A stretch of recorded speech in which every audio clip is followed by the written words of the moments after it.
ألم تر إلى ربك كيف مد الظل ولو شاء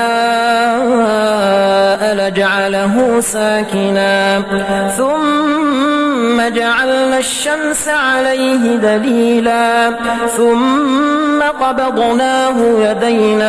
ثم قبضناه إلينا قبضا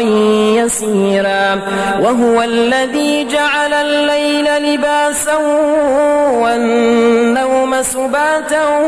وجعل النهار نشورا وهو الذي أرسل الرياح نشرا بين يدي رحمته وأنزلنا من السماء ماء طهورا